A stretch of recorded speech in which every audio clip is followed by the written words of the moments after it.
Good morning students, welcome to English pro class. Friends, English pro class में आप सबका स्वागत है। फ्रेंड्स, हम लोग 12th क्लास का जो फर्स्ट चैप्टर है 100 मार्क्स इंग्लिश में रेनबो पार्ट 2, उसका फर्स्ट चैप्टर है Indian civilisation and culture by Mahatma Gandhi. उसका फर्स्ट, सेकेंड और थर्ड क्लास हम लोगों ने कर लिया है। ठीक है फ्रेंड्स, यदि आप उस क्लास को ज्वाइन नहीं किए थे तो उसका लिंक्स मैंने डिस्क्रिप्शन बॉक्स में दे दिया, आप जाकर वहाँ प्राप्त कर सकते हैं। प्ले लिस्ट में भी आप जाकर उस लिंक को देख सकते हैं। ठीक है फ्रेंड्स, क्योंकि फर्स्ट क्लास में मैंने इंट्रोडक्शन देखा था, लाइन बाय लाइन चैप्टर का एक्सप्लेनेशन देखा था। आज का क्लास बहुत इंपॉर्टेंट होने वाला है from your examination point of view, because कि हम लोग क्या पढ़ रहे हैं आज, समरी। ठीक है ना फ्रेंड्स, समरी शुरू कर रहे हैं। तो आइए शुरू करते हैं समरी, जो बहुत आसान भाषा में, बहुत ईजी लैंग्वेज में होने वाला है। देखिए, लिखा इंडियन सिविलाइजेशन कल्चर, जिसके राइटर कौन है, महात्मा गांधी। फर्स्ट तो ऑब्जेक्टिव यहीं से आएगा। दूसरा ऑब्जेक्टिव क्या होगा, देखिए आइए देखते हैं। Indian civilisation and culture is an essay. Indian civilisation culture जो है एक एसे है, which has been written by Mahatma Gandhi, जो महात्मा गांधी के द्वारा लिखा गया है। Mahatma Gandhi was born on 2 October 1869 at Porbandar in Gujarat. Mahatma Gandhi का जन्म 2 अक्टूबर 1869 को गुजरात के पोरबंदर नामक जगह पर हुई थी। ठीक है फ्रेंड्स, पॉपुलरली नॉन एज बापू और the father of the nation. हम लोगों के बीच में लोकप्रिय थे और हैं भी किसके रूप में, बापू के रूप में और फादर ऑफ नेशन के रूप में। ठीक है, was more spiritual leader than a politician. बहुत ही स्पिरिचुअल लीडर थे, न कि वह पॉलिटिशियन थे। मेयर पॉलिटिशियन का मतलब महज एक पॉलिटिशियन ही नहीं थे, बल्कि स्पिरिचुअल लीडर थे। स्पिरिचुअल लीडर का मतलब होता है सभी संप्रदाय, सभी जीव में सर्वभाव संपन्न, मतलब सब में समान भाव हो। ठीक है, he successfully used truth and non-violence as the chief weapons against the British rule in India and helped India gain independence। उनका मुख्य हथियार जो था सच्चाई थी और नॉन वायलेंस थी, जो मुख्य हथियार के रूप में यूज करते थे भारत में, भारत को आज़ाद कराने के लिए। किसके खिलाफ, against British rule, Bharat British rule के खिलाफ। ठीक है friends, he died at the hands of heretic. एक कट्टर आदमी के हाथों उनकी डेथ जो है, उनकी मौत 30 जनवरी 1948 को हुई थी। ठीक है फ्रेंड्स, हिज ऑटोबायोग्राफी, उन्होंने एक ऑटोबायोग्राफी लिखा, लाइफ हिस्ट्री हिमसेल्फ, मतलब अपनी आत्मकथा उन्होंने लिखा, जिसका नाम था माई एक्सपेरिमेंट्स विथ ट्रूथ, सच्चाई के साथ मेरा अनुभव। यह बहुत बार परीक्षा में आ चुका है। माई एक्सपेरिमेंट्स विथ ट्रूथ के राइटर कौन है, तो Mahatma Gandhi. And numerous articles that he wrote the for Young India. उन्होंने यंग इंडिया के लिए बहुत ज़्यादा मने आर्टिकल्स उन्होंने लिखा। तो यंग इंडिया के राइटर कौन है, महात्मा गांधी।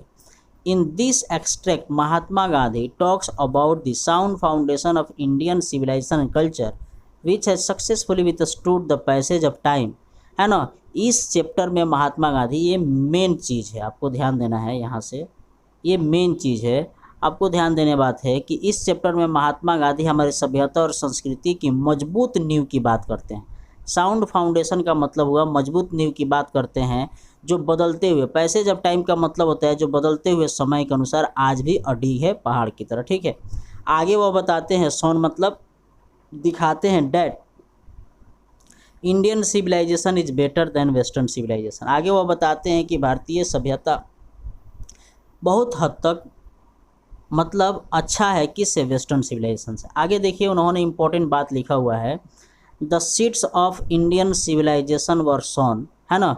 भारतीय सभ्यता के द्वारा जो बीज रोपी गई है बाय आवर एंसेस्टर्स, माने भारतीय सभ्यता रूपी बीज जो हमारे पूर्वजों द्वारा रोपी गई है, बोई गई है, its foundation is so strong, इसकी नींव इतनी मजबूत है, that nothing in the world can beat it, कि दुनिया में कोई इसे मार नहीं सकता है। Okay, many civilization in the world burn and wasted. इस दुनिया में बहुत ऐसे सभ्यता हुए जो जन्मे और बर्बाद हो गए with the passage of time, बदलते हुए समय के अनुसार। But Indian civilization remain unaffected, लेकिन भारतीय सभ्यता आज भी अप्रभावित है, मतलब भी अभी तक इसकी कोई कंपैरिजन करने वाला नहीं है। आगे महात्मा गांधी लिखते हैं, फर्दर सेड, आगे महात्मा गांधी कहते हैं, mind is a restless bird, the more it gets the more it wants until remains unsatisfied. मतलब उनकी एक फिलॉसफी है यह कि हमारी जो दिमाग है वह बिल्कुल एक बेचैन चिड़िया की तरह होती है। जिस तरह से चिड़िया भी कभी यहाँ कभी वहाँ बैठा करती हैं, उसी तरह से हमारा दिमाग भी है, कभी जगह बैठता नहीं है तो वह एक कल्पना करते हैं, वह एक कंपैरिजन करते हैं कि हमारी दिमाग जो है बिल्कुल बेचैन चिड़िया की तरह है, यह जितना पाता है उतना ही पाने की इच्छा रखता है और अंत तक यह असंतुष्ट ही रहता है।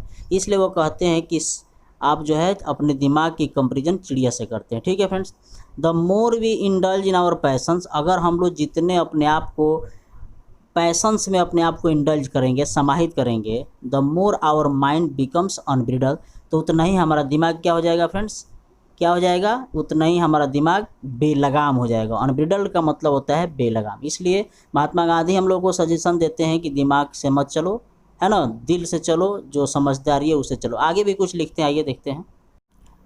डैट इज़ वाई, यही कारण है our ancestor set a limit to our indulgence, हमारे जो पूर्वज थे अपने लिमिट को सेट करके रखे, अपने पैसन को, अपनी लिप्सा को सेट करके रखे, माने ज़्यादा से ज़्यादा नहीं बढ़ाए। They understood way it very well, वे लोग बहुत अच्छा तरीके से समझते थे, जानते थे। That happiness is largely a mental condition, कि खुशी हमारी दिमागी स्थिति पर निर्भर करती है, न कि रुपया पैसा धन दौलत से। Our ancestors were against large cities, हमारे जो पूर्वज थे बड़े बड़े सिटी के खिलाफ थे। क्यों?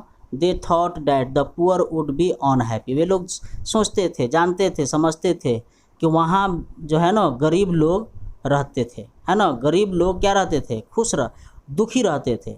वे लोग जानते थे कि बड़े बड़े शहर में गरीब लोग दुखी रहते हैं, unhappy in the cities, because there, मतलब क्योंकि वहाँ जो है, they would be robbed by the rich, क्योंकि वहाँ जो है गरीब लोग को धनी लोग लूट लेते हैं। In any civilization of the world can not be perfection.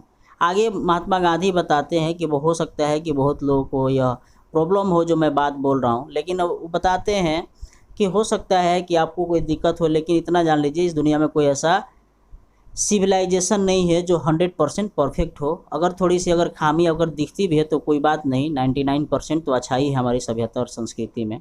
आगे लिखते हैं, the tendency of Indian civilization is to elevate the moral being, भारतीय सभ्यता की जो प्रवृत्ति है वो नैतिकता को बढ़ावा देती है। That of the western civilization to propagate immorality, जबकि वही विदेशी सभ्यता, पश्चिमी सभ्यता किसकी बढ़ावा देती है, इमोरलिटी को, अनैतिकता को, दुराचार्य को। ठीक है ना।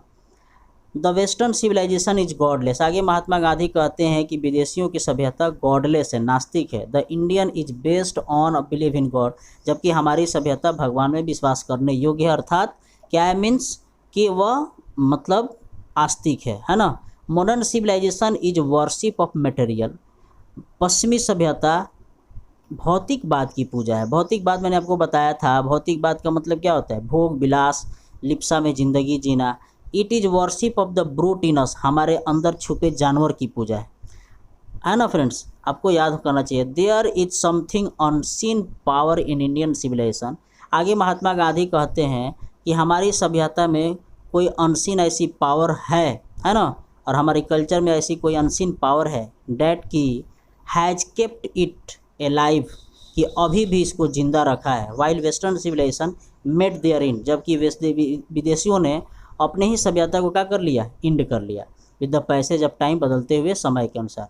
फर्दर सेड, महात्मा गांधी आगे कहते हैं, we should always keep it in our mind, हमको अपने दिमाग में यह बात सजो कर रखनी चाहिए, that European civilization is suited for Europeans, की विदेशियों की सभ्यता, पश्चिमी सभ्यता पश्चिमी लोगों को सूट करती है। We should never try to copy it, हमको कभी किसी भी कीमत पर इसको ट्राई नहीं करना चाहिए कॉपी करने का। इट विल रूइन अस, अगर हम लोग कॉपी करेंगे तो क्या कर देगा, बर्बाद कर देगा। ठीक है फ्रेंड्स, आगे 2-4 लाइन और लिखते हैं, जो लास्ट का लाइन होगा बहुत इंपॉर्टेंट लाइन। महात्मा गांधी कहते हैं, civilization in real sense, civilization का रियल सेंस अगर आप हमसे पूछेंगे तो क्या नहीं है, does not exist in the multiplication of wants but restriction of wants, अपनी इच्छा को दिन दूनी रात चौगुनी बढ़ाने की नहीं है, बल्कि अपनी इच्छा पर रेस्ट्रिक्शन करने के हैं। रेस्ट्रिक्शन का मतलब रोक लगाने की है। Moral restriction promote the contentment, अगर आप नैतिकता से अपने रेस्ट्रिक्शन को, अपनी इच्छा पर रेस्ट्रिक्शन करते हैं, है ना, तो आपको क्या मिलेगी, संतुष्टि मिलेगी, और क्या मिलेगी, हैप्पीनेस मिलेगी। ठीक है ना। कैपेसिटी फॉर सर्विस, आपके अंदर कैपेसिटी आएगी, पावर आएगी काम करने की, सेवा की भाव जाएगा। ठीक है friends. Tendency of unlimited wants, अगर आप अपनी इच्छा को अनलिमिटेड रखने की प्रवृत्ति रखते हैं और आप उससे संतुष्ट करने का प्रयास करते हैं, तो फाइनली इतना जान लीजिए, यह प्रूव हो जाएगा आगे चल के कि आप एक बहुत बड़े भ्रम में हैं। महात्मा गांधी कहते हैं। ठीक है ना फ्रेंड्स, तो ये रहा आपका इंडियन सिविलाइजेशन कल्चर का बहुत बढ़िया, द इजीएस्ट, सबसे आसान आपका क्या चीज़, समरी। मैं उम्मीद करता हूँ फ्रेंड्स कि यह क्लास आपको बहुत अच्छा लगा होगा। फ्रेंड्स आपसे रिक्वेस्ट है कि अपने दोस्तों के बीच में इस क्लास को शेयर कर दें, और अभी तक आप सब्सक्राइब नहीं किए तो आपसे एक रिक्वेस्ट है कि इस चैनल को सब्सक्राइब कर लीजिए फ्रेंड्स। तब तक के लिए थैंक यू सो मच। जय हिंद, जय भारत।